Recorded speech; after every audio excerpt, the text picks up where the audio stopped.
Hello, I'm Edith Doove. I'm a curator, and it's World Spina Bifida Day, and that's the reason why Pierre Mertens and I have a conversation. Pierre, maybe you can introduce yourself?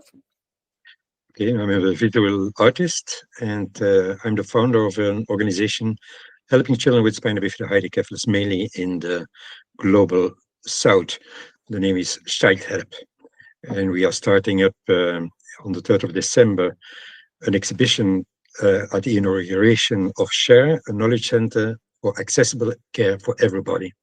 Spina bifida hydrocephalus is something that happens all over the world, but it's 1 million new cases every year. So it's not a small thing. It's really a general health problem. Yeah, and I wanted to ask you, so it's World Spina Bifida Day. Can you say a bit when that started to be officially acknowledged, and what does it mean for you? Oh, it started when I was president of the International Federation for Spina Bifida and Hydrocephalus. I used to be for 18 years president of this organization, connecting people with spina bifida worldwide. And during this period, we really were trying to put spina bifida into the picture, because 1 million cases a year is a problem as big as malaria, for instance. So Mhm. we really needed it. So that's why we started the World Spina Bifida Day on the 25th of October. Today, Okay, so, well, and that's why we're here. yes. Um, Well, you call yourself an art activist. Maybe start with that, and then we can continue the conversation from that. Why do you call yourself an art activist? Well, it was first the others who called me an activist, and I was shocked. I didn't like it. So I'm not an activist. I'm just fighting for my child. I had a child with spina bifida and hydrocephalus, and everything went wrong in our family.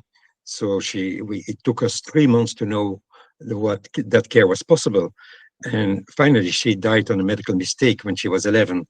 So I was just fighting for my daughter. And so when they called me an activist, oh, yes, maybe I'm an activist because a lot is going wrong. But that was not my meaning. My meaning was just to fight for my child. Mm-hmm. Yeah. And an art activist, when in the beginning, I was really an artist like all others working in my studio, making paintings. And then I was so touched by getting a child with a severe disability, and the society was not really taking care of it, that I was so shocked that I said, it has no sense. It doesn't make sense to make paintings in a studio, art for art and art about art. So I really wanted to make art for the world. And Mm-hmm. that's why I really went into the world. And I started to paint on the world, literally. I really was painting on the streets, I was painting on objects, I was painting on buildings, and I was covering the reality with my art. And Mm-hmm. that's how covers started. I was really covering the world. Yeah. So yeah, we're calling or you are calling the project Covers for the World, uh, that we're introducing as well on the 3rd of December in Moshi, Tanzania, together with the opening of Share. But maybe we can discuss this notion of covers, because it has many meanings. Oh yeah, for me it started the name covers came because I had an exhibition on notary. So I made an exhibition on notary and I wanted to question patents and ownership, but financial ownership. Mm-hmm. You know, patents makes that medication is just not affordable in the global south. That implants are not affordable in the global south. And Mm-hmm. I'm against patents. I think when a doctor becomes doctor, it's a full university who worked on that person. That person has to give back something to the society. And we as an artist, we have also to give something back on the society.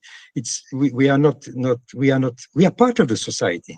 So Mm-hmm. for me, this is essential. And that's probably why also as an artist, I became an activist. So my project about notary, where they sell buildings and all about financial not ownership, it ended in a project with people without a roof, without a house, with homeless people, and we made a newspaper for homeless people that people could sell in the street and get money out.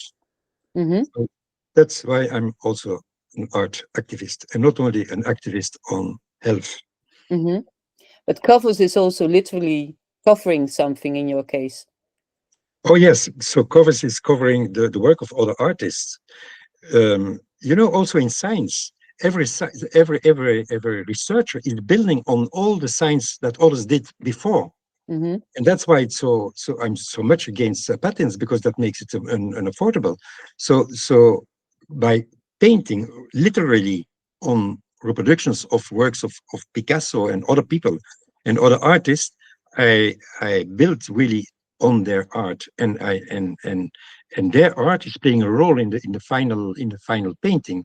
So I Mm-hmm. work with the background. It's not just covering a paper; it's Mm-hmm. covering the work of art of the others. Yeah. Yeah. Yeah, Okay. and that's what we will do also in Moshi in Tanzania. So that Picasso he looked at the African masks in a colonial museum in Europe, and he was very touched by these masks.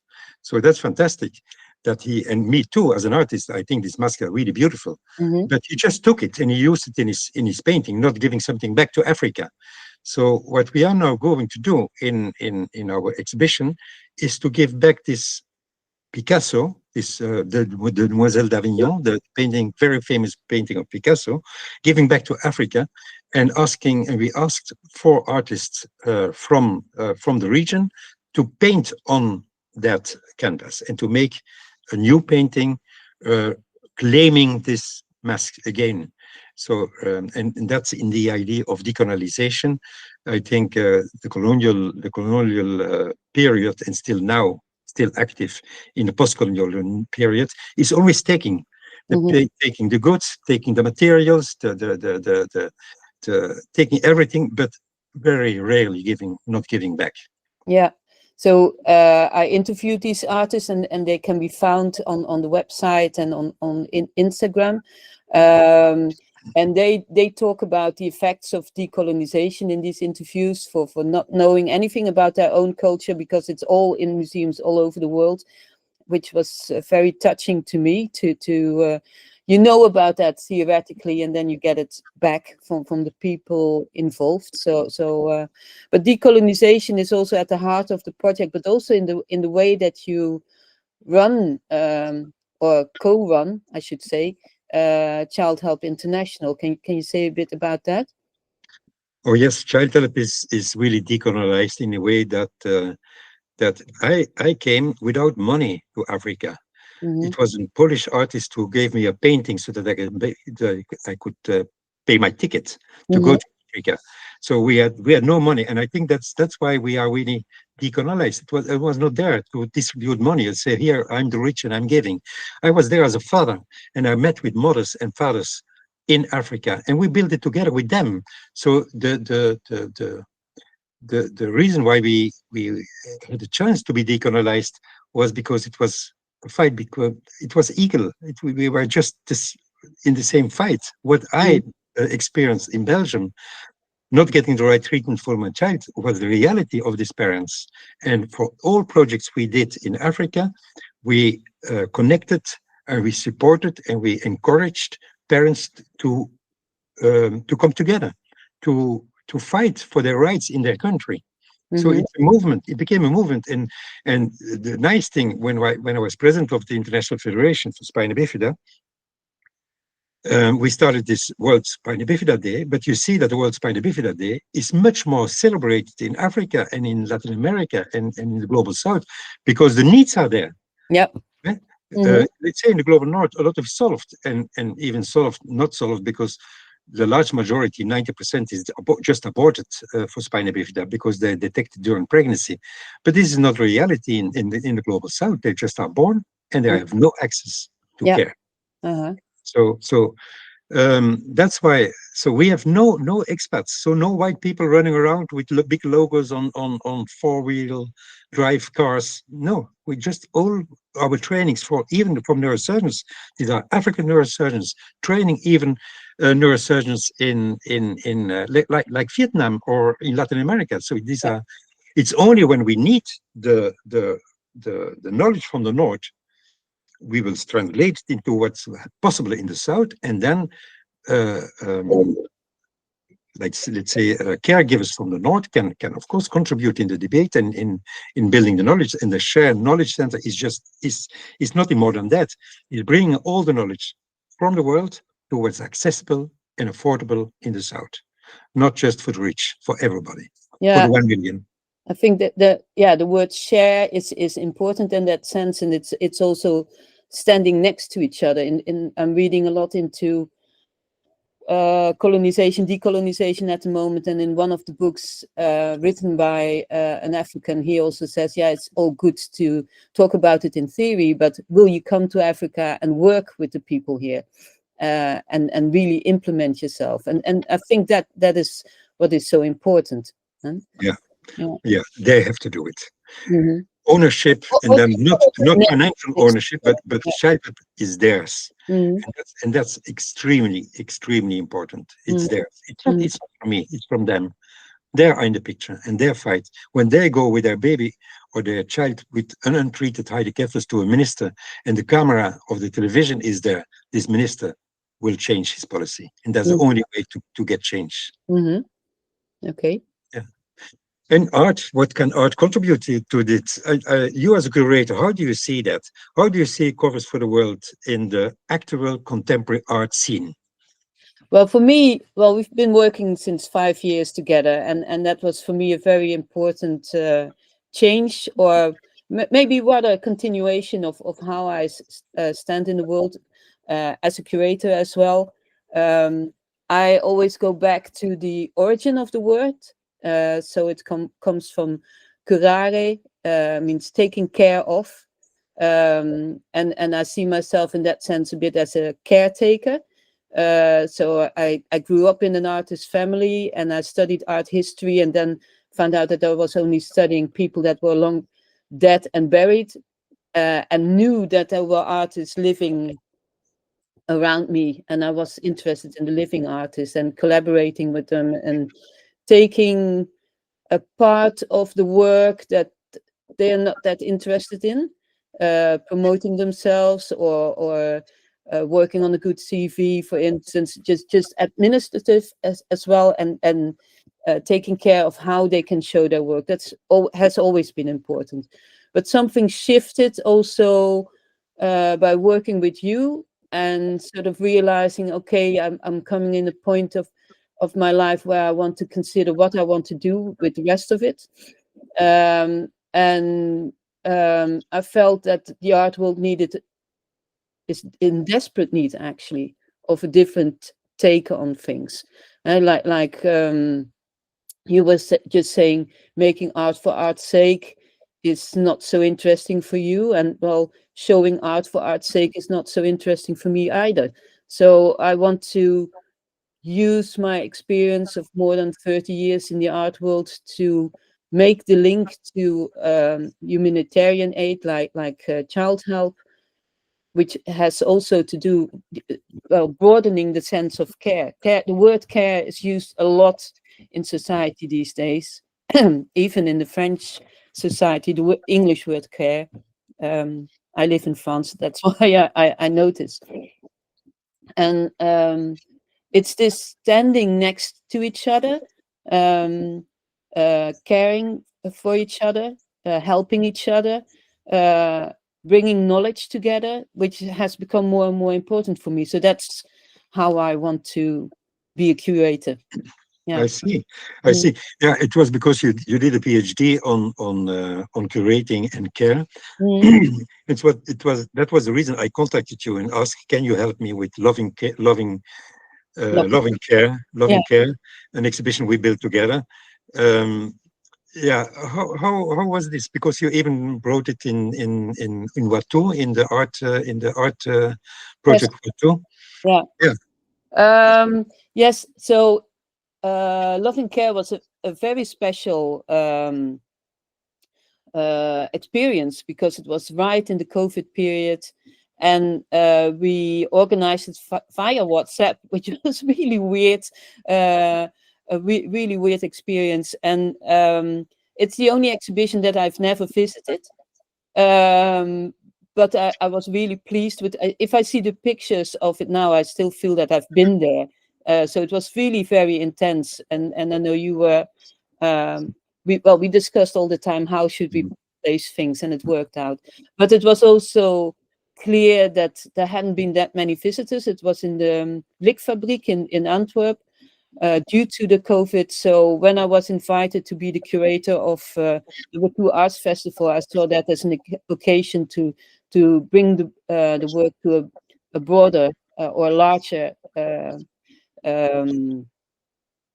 audience. And that festival was also already thinking a lot about how to deal with today's world, based on theories of Bruno Latour, amongst others, and how to deal with nature, how to bring the human and non-human together, which is also a subject which interests me a lot, and working with friends. So I brought all the artists that I support with my bureau together, and that was also very special. Apart from artists that were selected through the organization as well, or through the mechanism of the organization, I should say. That core was also really important, because I think that in working with artists, I can only do that if I have a really good relationship with them. We need to trust each other. We need to be able to exchange with each other. And as said, I don't want to be the curator that is on top of the list, as is the cliche. I want to be amongst the artists, which I've also done when I made an exhibition on art and science, which was called Parallelepipeda in the Museum M in Leuven. My name was amongst the artists. And a kind of symbol. Sorry? As a kind of symbolic way of your position. I find that very important to use that kind of symbols. And at the same time, I also made an exhibition on art and farmers. So again, that notion of how can we bring different disciplines together, collaborate, exchange. Yeah, so we have been discussing a lot, and we finally came to the decision to launch Covers for the World, because in a way, maybe it's important to tell that I have already more than 4,000 of these paintings, and that I will bring them into the art world. So that's the idea, and that the benefit will go to the Share Knowledge Center. But we decided finally to launch this project in Africa. What does it mean for you, and how do you, because it will be the first time you go to Africa? Yeah, I'm really excited about that. Well, that sort of fits in the same range. Like I felt sort of unhappy with where I was in working with the art in Europe. I felt it was too cramped. It was too wide as well. It was not. It didn't fit in with my own ideas of being collaborate with everyone.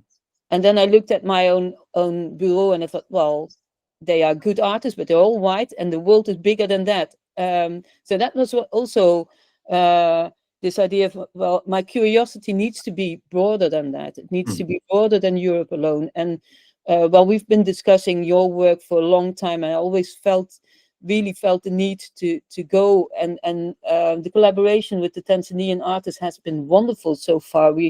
The exchange is completely different. The conversations are very open, and so I think it's also important. Well, I've always been a teacher in art history, and I would teach a world art history, so not starting from Europe, but starting in other parts. So I would start with Africa effectively, or with Asia, depending on. But for me, it's a source, and it has been neglected for such a long time, and there's so much potential and so much need as well. If I talk with the African artists involved, with Lilian Munir amongst others, who's saying, well, no, we don't have access to our own history, we don't have access to many places where we can show art, and I feel that is important too. So yeah, I think it's also important that we started specifically in Moshi. We discussed that for a long time, from where to start. Do we start in Europe somewhere and then bring it to Africa, and then realize no, we need to go there. That's Mm. where Child Help International works. That is where um, Picasso got his masks from, and he was very inspired by that. But can we turn that around in a good way? And then the idea is, of course, to bring covers for the world, all over the world, because Child Help International is not only working in Africa. Well, there are many countries in Africa where you work, and it would be great to also work in Kenya or in Uganda, but you also work in Asia. So I hope that we can develop the project in such a way that we can also show it in these other places as well. So, as a curator, what you say is a lot of inspiration. There's a lot of sources. You called it. What do you think? What can we give back to Africa? An openness and a deep interest in what they're doing, I think, and where they come from. I mean, I know that it's a small thing, and it's English is the main spoken language, but I really wanted to learn Swahili, so I'm doing my best to learn Swahili. But that is also a way of really going into their own culture, and with all the respect of the world, and see where it comes from and how people communicate and how they work. Well, in the discussion, you always bring the importance of language, and I think the language is extremely important. I will make some works of art in Swahili, but about language, because language also colonization has destroyed a lot of languages, so it has been taken over. I mean, that's the weird thing. So, English is, of course, a good means to discuss, to bring people together. That's a fact. But at the same time, I feel that losing your own language is well, the best sign of colonization, because you're willing, or you're forced maybe to put your own language aside, and there's different expressions in your own language. Absolutely. So to be interested in that is, I think, an essence, and from that you can build, but build together. And so I've said it before, like, I think that the name of the global center, share, is really very, very symbolic. And sharing you do when you're next to each other, not above. And share, the word share is S for spina bifida, H for hydrocephalus, the A is access, then resources and empowerment. Yes, so the meaning of share is also really covering the whole idea of where do you think, maybe it's a question to finalize our conversation for both of us, where do we want to be in 5 years? Oh, well, I hope that we still will return to Moshi, because I think that share will be sort of the center of it. It starts there, can be the center. We can continue the conversation and the exchange there. But I hope that we've been able to bring this to a broad public with a lot of support, because we do it with little means at the moment, and that we can not only support children with spina bifida and hydrocephalus, but also artists, that we can mix this notion of care and creativity and activism, and that we can show it in Africa, that we can show it in Asia, and that we can also bring the artists back to Europe, to show the project also back in Europe, and do something for the artists, and sorry, in that way also give more attention to the cause, to support and help people with spina bifida and hydrocephalus. And you, where do you want to be in 5 years? Well, I'm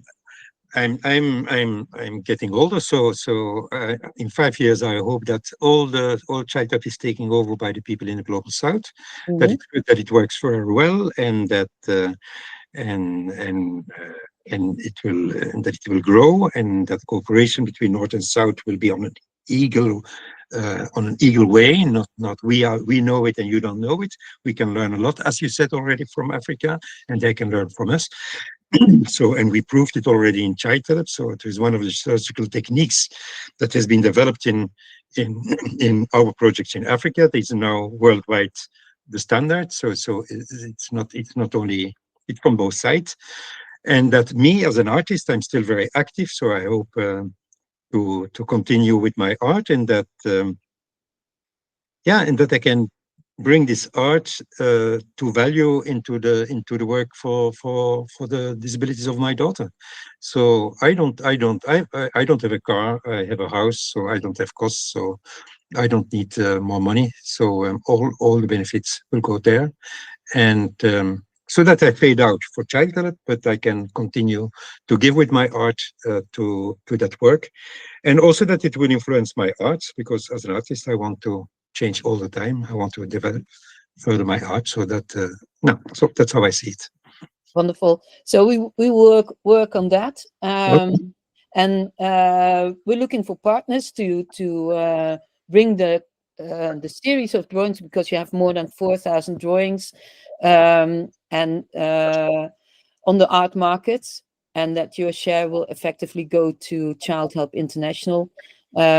So let's continue with that, and Okay. get inspiration from the project, and hopefully inspire lots of other people. Yeah, we need everybody who wants to do something. There you go. I call Spina Bifida the hidden tsunami. It gives more death than whatever else. And there's no attention, there's no camera, no BBC, no CNN, so no Al Jazeera. So let's go for it. Okay. Thank you.